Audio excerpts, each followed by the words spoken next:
From Washington, I'm Christopher Cruz. A rocket fired by Hamas activists in the Gaza Strip landed in a field near the Israeli city of Jerusalem Friday. Israeli officials said there were no injuries or damage.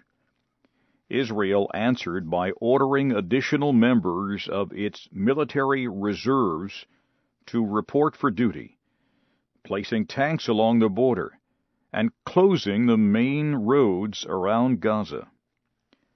20 Palestinians and 3 Israelis have died as a result of attacks between the two sides during the past 3 days.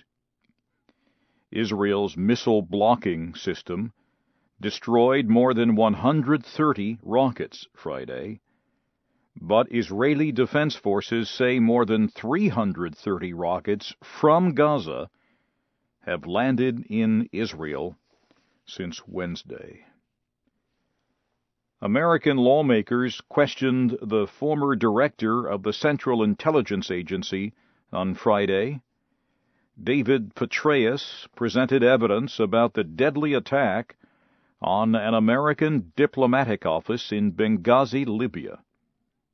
He gave details of the attack and how the United States government reacted to lawmakers in both the House and Senate Intelligence Committees. The meeting was not open to the public, but lawmakers who heard him speak say he told the committee members that he believed from the beginning of the attack that terrorists were involved. President Obama and 4 congressional leaders met Friday to try to settle government financial issues before the end of the year. It was their first face-to-face meeting to try to stop the country's economy from going over what some have called the fiscal cliff. Mr. Obama called the White House meeting to begin talks on how the government can avoid $600 billion in required spending cuts. Economists say that permitting the spending cuts and higher tax rates to take effect could send the American economy back into a recession. American officials say President Obama will not ignore human rights concerns during his visit to Southeast Asia next week. The president leaves on Saturday for a 3-day visit to Cambodia, Thailand, and Burma. It will be his first foreign trip since being re-elected, and the first time an American president has ever traveled to Burma. Some rights groups think Mr. Obama should not go to Burma. They say he should wait until Burmese officials make more reforms.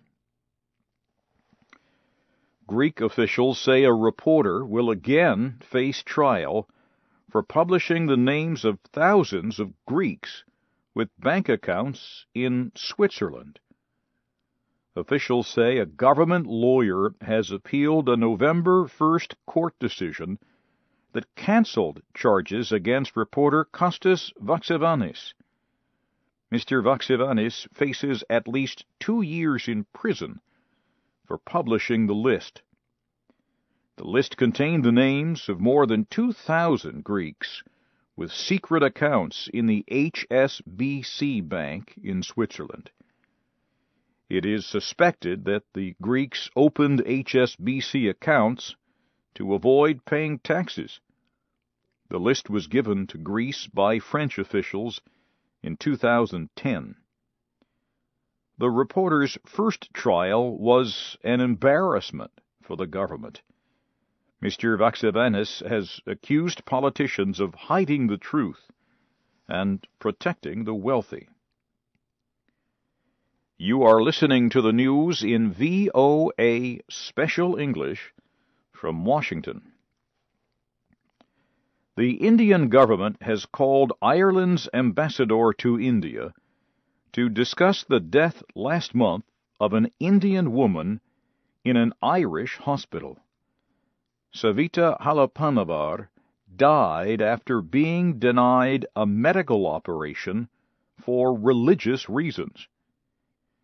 An official with India's External Affairs Ministry met Friday with Irish Ambassador Phelim McLaughlin and voiced concern about Savita's death.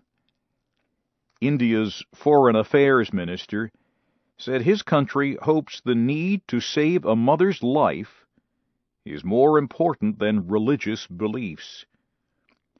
Ms. Halapanavar died of blood poisoning a week after she entered a hospital and 3 days after the death of her unborn child. Also on Friday, about 100 protesters gathered next to Ireland's embassy in New Delhi, the Indian capital, to express anger about the death. The bomb killed 17 civilians in western Afghanistan Friday. Officials say an explosion on a road in Farah province wounded at least 10 people. The explosion destroyed a vehicle. Most of the victims were women and children. Officials blame Taliban militants for the explosion. The large Swedish furniture company IKEA says some of its suppliers used forced prison labor in the communist former East Germany. IKEA said the manufacture of the furniture took place 25 to 30 years ago.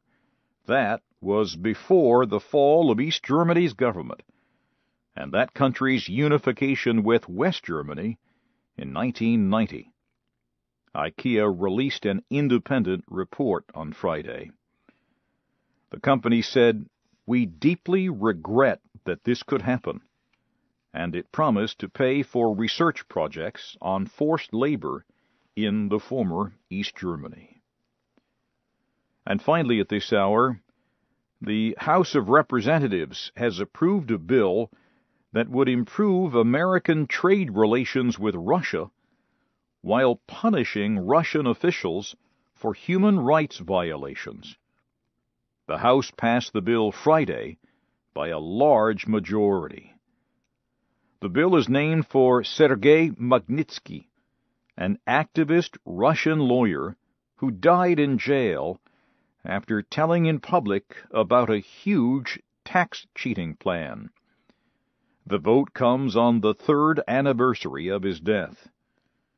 The bill will now move to the Senate, which will vote on it. The bill denies visas to Russians who violate human rights and targets Russian officials involved in the detention, abuse, or death of Mr. Magnitsky.